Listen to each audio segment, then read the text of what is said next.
Hey everyone, Pete Byrne, WSBT-22 Sports, joined again by Tyler James, co-publisher of Inside ND Sports, as we look ahead to Week 3 for the Fighting Irish. But Tyler, it's hard to look ahead to Game 3 because everybody's still dwelling on Game 2. Notre Dame's lost to Northern Illinois. Still a bit of a shocker, a bit of a puzzler. We just heard Marcus Freeman speak, and he too is very clearly still hung up on figuring out what his team did wrong, and more importantly, how do we move past it? So we're going to delve into that.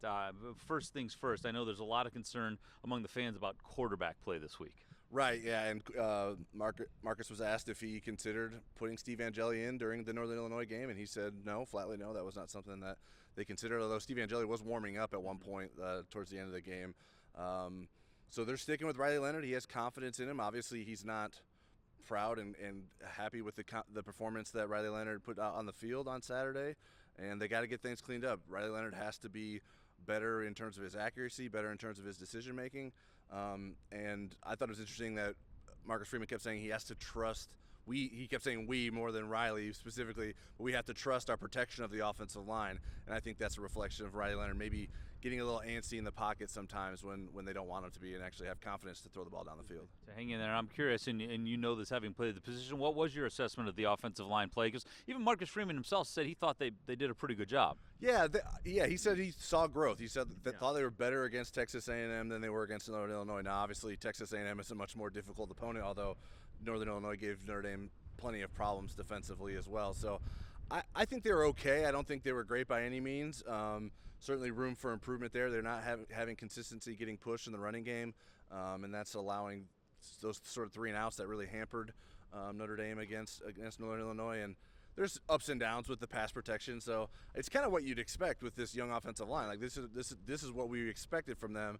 It's everything else around them that has sort of maybe not reached the expectations that we had for them. In fact, I think you even saw the up and down throughout the flow of the scoring. Notre Dame very good coming out of the locker room in both the first quarter and the third quarter, and then the offense kind of stagnant after that. Something you asked Coach Freeman about. Yeah, obviously the script is working in some way, right? If the plays that they're scripting out of the opening game and then at halftime are working. They scored touchdowns on both those drives. What is the defense doing that is adjusting that Notre Dame is not responding well to? Why are they having those inconsistencies? Those are the things that they have to work to figure out, because yeah, you can't just score your first drive and your first drive of the second half and win many games. So they have to be able to have some consistency there, and obviously they haven't had it. What's the answer for that exactly? I don't know. That's why they get paid a lot more than I do. But they got to find it, because the way the offense played against Northern Illinois is unacceptable. Now on the defensive side of the ball, a mixed bag. I mean, giving up 16 points to a team week in and week out, you're probably going to feel pretty good about that. I think they only allowed 1 touchdown. But the inability to get the ball back when they needed it most and get off the field, I think, was really detrimental to this defense. They were on the field more than 20 minutes in the second half. Yeah, the offense certainly didn't help them. I didn't think punter James Rendell helped them a lot. Sometimes he pinned them back, but sometimes he had some poor punts that sent Northern Illinois closer to midfield than you would like. But yeah, Northern Illinois was able to maintain possession. The defense didn't force any turnovers. That doesn't help your opportunity to get the ball back for the offense. But so yeah, Marcus Freeman talked so much about complementary football in the Texas A&M game, and there was none of that in this game. The offense wasn't setting up the defense, and the defense wasn't setting up the offense. So they got to get off the field better. The game's on the line in the fourth quarter. Certainly you don't want to be in that position as the defense, but at the 50-yard line, but they let Northern Illinois get a couple first downs to get in position to kick the field goal. So I think the defense still has some room for improvement too. Certainly they played better than the offense did during this game, but certainly plenty to learn from moving forward and looking ahead to Purdue. And as we do look ahead to Purdue, Irish go back on the road. They're playing a Power 4 opponent. Still used to saying Power 5. It is Power 4 now.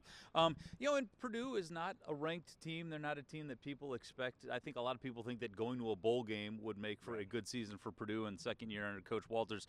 But what do they do well, and where do they present potential problems for Notre Dame outside of the problems Notre Dame's currently trying to fix on their own? Yeah, I think that's the biggest issue, is that Notre Dame has to be so self-focused on what they need to fix that obviously they're going to have game plans, and I think that's more on the coaching staff than the players to make sure that they know what Purdue is going to present to them and put that into the game plan in terms of stopping Purdue's passing game, stopping Purdue's running game, being able to find some holes in Purdue's defense, and being able to take advantage of a team that they should be able to beat. But obviously we saw on Saturday Notre Dame lose to a team that it should beat, so a lot that needs to be corrected, and certainly there should be ways that Notre Dame can figure out how to beat Purdue.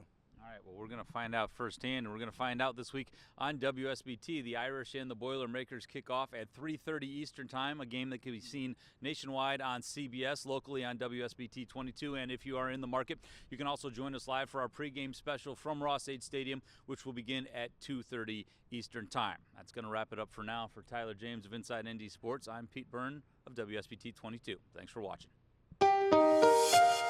I'm Pete Byrne from WSBT-22 News. For more Notre Dame stories, like and subscribe to the WSBT-22 YouTube page. Thanks for watching.